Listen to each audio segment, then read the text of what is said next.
Hello బాబాయ్. ఎలా ఉన్నారు అందరూ? సమంత అసలు ఇలా చేస్తుందని నేను అసలు ఎక్స్పెక్ట్ చేయలేదు మామ.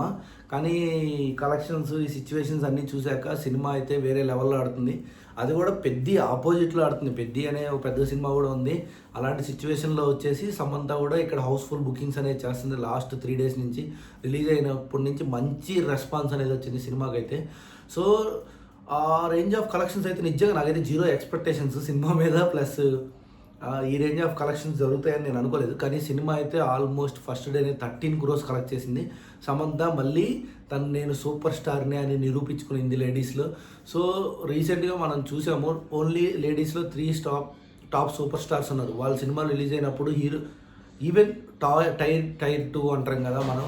అలాంటి హీరోస్‌తో పోటీ పడి మరి వాళ్ళు కలెక్షన్స్ తీసుకొస్తున్నారు. సో, ప్రొడ్యూసర్స్ కూడా వాళ్ళ మీద ఇంట్రెస్ట్ చూపిస్తారు. ఎందుకంటే ఈ రేంజ్ ఆఫ్ కలెక్షన్స్ అనేవి ఎవరు ఎక్స్పెక్ట్ చేయలేదు ఫస్ట్ థింగ్. కానీ సడన్గా చూస్తే ఇప్పుడు సినిమా 35 క్రోర్స్ మార్క్ దాటేదానికి రెడీగా ఉందన్నమాట. సో, సినిమాలోకి వెళ్తే సినిమా మాత్రం పీక్ యాక్టింగ్తో సమంత చింపేసింది. ఇంకా నందిని రెడ్డి గారి స్టోరీ రైటింగ్ అంటే మనకు తెలుసు కదా, a range of lady oriented characters అనేటివి రాస్తే ఏమో అది అలా మొదలైంది అవ్వచ్చు.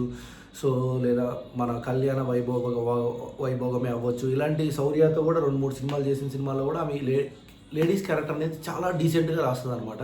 అదే కైండ్ ఆఫ్లో కొంచెం ఫైట్ సీక్వెన్సెస్ రాగా చేస్తే ఎలా ఉంటుంది అనేది ఈ సినిమా చూపించేసింది. నందిని రెడ్డి అయితే నిజంగా ప్రౌడ్ ఫీల్లోనే ఉంటుంది. సినిమా ఇంకా విజువల్ పరంగా వస్తే సినిమా ఎక్కడ కాంప్రమైజ్ అవ్వలేదు మేకింగ్లో. సో, ఎవ్రీ ఫ్రేమ్ అనేది డీటెయిల్గా ఉంది. అండ్ ఫైట్స్ విషయానికి కూడా ఎక్కడ ఓవర్ ఫైట్స్ చేయించినట్టు ఏం చేయలేదు. సినిమాని నీట్గా ఏ విధంగా పెట్టాలి అంటే ఎంతవరకు ఆడియన్స్ యాక్సెప్ట్ చేస్తారో అంతవరకే సినిమాని తీశారు. నాకైతే ఆ పాయింట్ ఆఫ్ వ్యూ బాగా నచ్చింది. ఇంకా స్టోరీ లైన్ కూడా చాలా చాలా క్లియర్గా ఉంది. స్టార్టింగ్ ఎండింగ్ అనేది చాలా క్లియర్గా ఉంది. సో, ఇంకా చూడాలి. ఇంకా నెగిటివిటీ అనేది అయితే మ్యాక్సిమం సినిమా మీద ఏం లేదు. సో, అందరూ పాస్ట్ని మర్చిపోయారు. తను ఓవర్కమ్ చేసేసి మళ్ళీ తెలుగులో మంచి సినిమాతోనే కంబ్యాక్ ఇచ్చిందని నేను అనుకుంటున్నాను సమంత అయితే. మన టాలీవుడ్లో 3 ఉన్నారనమాట. సాయి పల్లవి అవ్వచ్చు, అనుష్క అవ్వచ్చు, రష్మిక మందన అవ్వచ్చు, సమంత అవ్వచ్చు. సమంత ఒకప్పుడు వీళ్ళందరినీ ఒక ఊపు ఊపింది. కాజల్ అగర్వాల్ కూడా ఉంది. కాజల్ అగర్వాల్కి కాకపోతే ఆ ఫ్యాన్ బేస్ ఎక్కడ స్టడీ అవుతుందన్నమాట.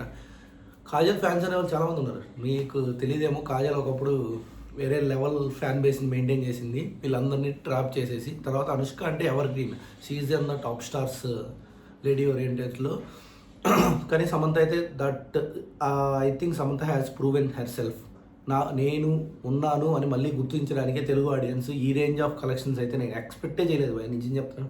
సినిమా అంటే చాలా చాలా బాగుంది. టెక్నికల్ వైజ్ కానీ, dialogues, fights, comedy timings. So, ఓవరాల్గా నాకైతే సినిమా బాగా నచ్చింది. మస్ట్ ఫ్యామిలీ వాచ్ ఇదైతే ఖచ్చితంగాను.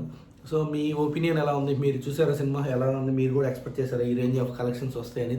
సమంతకి ఈ రేంజ్ ఆధారం దొరకద్దని తన ఫ్లాష్ బ్యాక్ అయిపోయిన తర్వాత మీరు ఏమనుకుంటారు? మీ ఒపీనియన్ ఏంటి? కామెంట్ సెక్షన్లో మాట్లాడుకుందాం, వచ్చేయండి.